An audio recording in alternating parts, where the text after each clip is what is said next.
E digam a Nixon que o Panamá não é o Vietnã. Um que mais me fez estremecer por dentro dizia: morte à liberdade é o caminho para Cristo. Espalhados entre essas pichações viam-se posteres de Ornato Rijos. Agora, o outro lado, disse Fidel. Cumprimos a nossa missão. Oficial e você é um cidadão americano. Então, podemos ir embora. Sob o céu avermelhado. Ele dirigiu o carro para a zona do canal. Por mais que eu achasse que estava preparado, não era o suficiente. Eu mal podia acreditar na opulência do lugar: enormes prédios brancos, gramados meticulosamente aparados, residências luxuosas, campos de golfe, lojas e casas de espetáculos. Os fatos, disse ele. Tudo aqui é propriedade americana. Todas as empresas, supermercados, barbearias, salões de beleza, restaurantes, todos estão isentos das leis e dos impostos panamenhos. Existem 7 campos de golfe de 18 buracos, agências do correio americano espalhadas em pontos estratégicos, tribunais e escolas americanas. Na verdade, tratasse de um país dentro de um país. Que afronta! Fidel observou enquanto concordava com um rápido movimento de cabeça. Sim, disse ao mesmo tempo. Essa é uma boa classificação para isso. Para lá, ele apontou para a cidade. A renda per capita é menor do que $1.000 ao ano, e as taxas de desemprego são de 30%. É claro que na pequena favela que acabamos de visitar ninguém chega a ganhar nem perto de $1.000 e dificilmente alguém tem emprego. O que está sendo feito? Ele se voltou e me dirigiu um olhar que oscilava entre a raiva e a tristeza. O que nós podemos fazer? Balançou a cabeça. Não sei, mas vou lhe dizer uma coisa. Torrijos está tentando.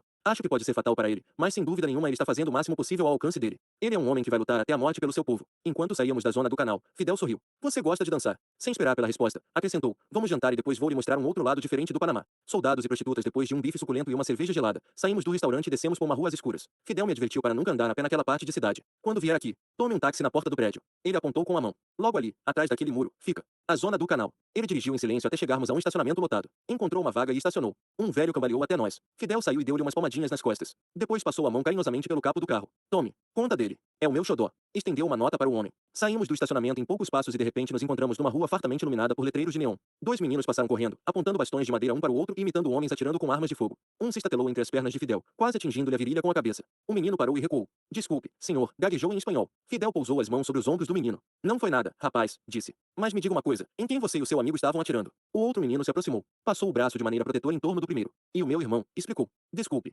Está tudo bem. Fidel falou rindo. Ele não me fez nada. Só perguntei em quem vocês estavam atirando. Quando eu era da sua idade, brincava disso também. Os meninos se entreolharam. O mais velho sorriu. Ele era o general gringo da zona. Do canal. Ele tentou raptar a nossa mãe e eu estava pondo para fora, para o lugar dele. Fidel lançou-me um olhar significativo. E qual é o lugar dele? A terra dele. Os Estados Unidos. A sua mãe trabalha aqui. Trabalha ali. Os meninos apontaram com orgulho para um letreiro em neon rua abaixo. Ela trabalha no balcão. Então continuem a brincar. Fidel deu uma moeda para cada um. Mas tomem cuidado, hein? Fiquei na parte iluminada da rua. Sim, senhor. Obrigado. Os meninos saíram correndo. Enquanto caminhávamos, Fidel explicou que as mulheres panamenhas eram proibidas por lei de serem prostitutas. Elas podem atender no balcão do bar e dançar, mas não podem vender o corpo. Isso é reservado às de fora. Paramos dentro do bar onde reverberava uma música popular americana. Os meus olhos e ouvidos precisaram de um instante para se acostumar. Uma dupla de soldados corpulentos americanos permanecia em pé ao lado da porta. As braçadeiras na manga do uniforme indicavam que eram da polícia militar. Fidel me conduziu ao bar e então vimos o palco. 3 jovens mulheres dançavam ali, nuas do pescoço para baixo. Uma usava um boné de marinheiro, a outra um boina verde e a terceira um chapéu de cowboy. Elas tinham um corpo espetacular e estavam sorrindo. Pareciam estar competindo umas com as outras, como se dançassem numa competição. A música, a maneira como dançavam, o palco, poderia ser uma discoteca em Boston, a não ser pelo fato de que elas estavam nuas. Abrimos caminho por entre um grupo de rapazes que falavam inglês. Embora eles usassem camiseta e calças jeans, o corte de cabelo, bem aparado no estilo militar, denunciava sua condição de soldados da base militar da zona. Do canal, Fidel deu uma tapinha no ombro de uma garçonete. Ela se voltou, deu um gritinho de prazer e atirou os braços ao redor do pescoço dele. O grupo de rapazes observou a cena com atenção, lançando entre si olhares desaprovadores. Imaginei se eles pensavam que o destino manifesto incluía aquela mulher panamenha. A garçonete levou-nos a um canto. De algum lugar, ela conseguiu tirar uma mesinha e 2 cadeiras. Assim que nos acomodamos, Fidel trocou cumprimentos em espanhol com 2 homens sentados a uma mesa ao lado da nossa. Ao contrário dos soldados, eles usavam camisa estampada de mangas curtas e calça com vinco. A garçonete voltou com um par de cervejas Balboa, e Fidel deu-lhe um tapinha no traseiro quando ela se voltou para sair. Ela sorriu e atirou-lhe um beijo. Eu relancei o olhar ao redor e fiquei aliviado ao descobrir que os rapazes do bar não estavam mais nos observando. Estavam mais interessados nas dançarinas. A maioria dos clientes era soldados falando inglês, mas havia outros, como os 2 ao nosso lado, que obviamente eram panamenhos. Eles se destacavam porque o cabelo não era cortado rente para inspeção e porque não usavam camiseta e calças jeans. Alguns deles estavam sentados nas mesas, outros permaneciam encostados nas paredes. Eles pareciam estar grandemente alertas, como cães pastores guardando grupos de ovelhas. As mulheres espalhavam-se pelas mesas. Elas se movimentavam constantemente, sentando-se no colo dos homens, gritando para a garçonete, dançando, girando, cantando, fazendo turnos no palco. Elas usavam saia justa, camiseta, jeans, vestido de alcinhas, salto alto. Uma usava um vestido em estilo vitoriano com véu, outra usava apenas um biquíni. Era óbvio que apenas as mais bonitas eram capazes de sobreviver ali. Admirei-me com o número das que iam para o Panamá e imaginei o desespero que as levará a isso. São todas de outros países, gritei a Fidel por cima da música. Ele inclinou a cabeça, concordando, com exceção. Ele apontou para as garçonetes. Elas são panamenhas. De que países elas vêm? Honduras, El Salvador, Nicarágua e Guatemala. Países vizinhos. Não totalmente. A Costa Rica e a Colômbia são os nossos vizinhos mais próximos. A garçonete que nos levará àquela mesa aproximou-se e sentou-se no colo de Fidel. Ele acariciou-lhe suavemente as costas. Clarissa, conte ao meu amigo americano por que elas saem do seu país de origem, pediu ele, acenando com um movimento de cabeça para o palco. Ali, novas garotas recebiam os chapéus das anteriores que saltaram para baixo e começaram a se vestir. A música mudou para uma salsa, e enquanto dançavam,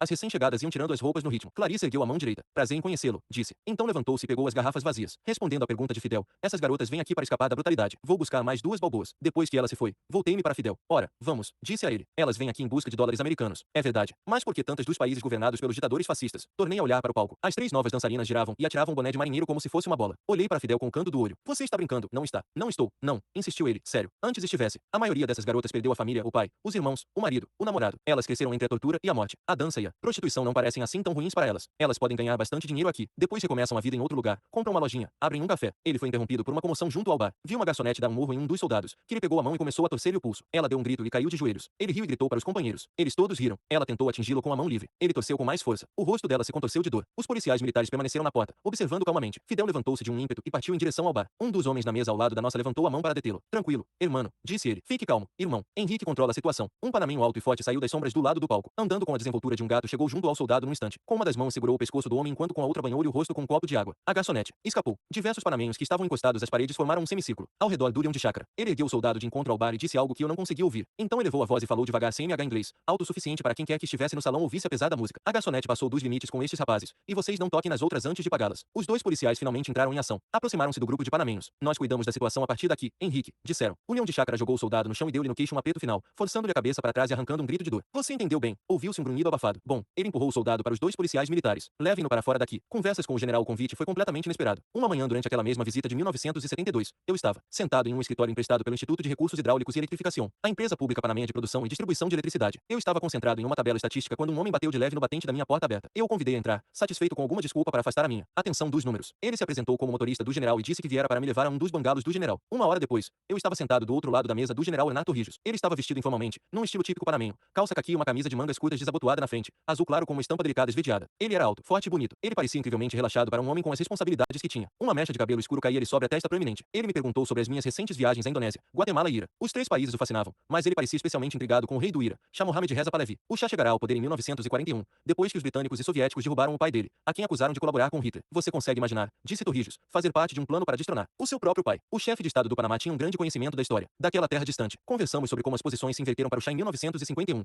e como seu próprio primeiro-ministro, Mohamed Mossadegh, forçou-o ao exílio. Torrijos sabia, como a maioria das pessoas no mundo, que fora que rotular o primeiro-ministro de comunista e que manobrara para reconduzir o Shah ao poder. No entanto, ele não conhecia, ou pelo menos não mencionou, as partes que Claudine me confidenciara sobre as manobras sorrateiras de Kemi Roosevelt e do fato de que essas manobras foram o começo de uma era de imperialismo, a chama que acendeu a conflagração do Império Mundial. Depois que o Shah foi reempossado, continuou Torrijos, ele lançou uma série de programas revolucionários visando ao desenvolvimento do setor industrial e levando o Ira à era moderna. Perguntei-lhe como viera a saber tanto sobre o Irã. Eu fiz questão disso, declarou ele. Não tenho as políticas do Shah em tão alta conta, a disposição de derrubar o próprio pai, tornar-se um boneco da CIA, mas parece que fez coisas boas para o seu país. Talvez eu possa aprender alguma coisa com ele. Se ele sobreviver, acha que ele não vai sobreviver. Ele tem inimigos poderosos e alguns dos melhores guarda-costas do mundo. Torrijos lançou-me um olhar irônico. A polícia secreta dele, a SAVAK, tem a reputação de ser de uma seita de assassinos implacáveis. Isso não atrai muitos amigos. Ele não vai durar muito. Fez uma pausa. Depois rolou os olhos para o alto. Guarda-costas. Também tem alguns. Acenou para a porta. Você acha que eles salvam a minha vida se o seu país decidir se livrar de mim? Perguntei se ele pensava nisso realmente como uma possibilidade. Ele arqueou as sobrancelhas de uma maneira que me fez sentir um idiota por ter feito a pergunta. Nós temos o canal. Isso é muito maior do que a Arbenz e United Fruit. Eu pesquisara sobre a Guatemala e compreendia o que Torrijos queria dizer. A United Fruit Company fora naquele país, o equivalente político do canal do Panamá, fundada no fim da década de 1800, a United Fruit logo se transformou numa das forças mais influentes da América Central. Durante a década de 1950, o candidato reformista Jacob Arbenz foi eleito presidente da Guatemala em uma eleição aclamada em todo o hemisfério como modelo de processo democrático. Na época, menos de 3% dos guatemaltecos possuíam 70% de todas as terras. Arbenz prometeu ajudar os pobres a sair da miséria, e depois da eleição implementou um abrangente programa de reforma agrária. As classes médias e baixas de toda a América Latina aplaudiram Arbenz, disse Torrijos. Pessoalmente,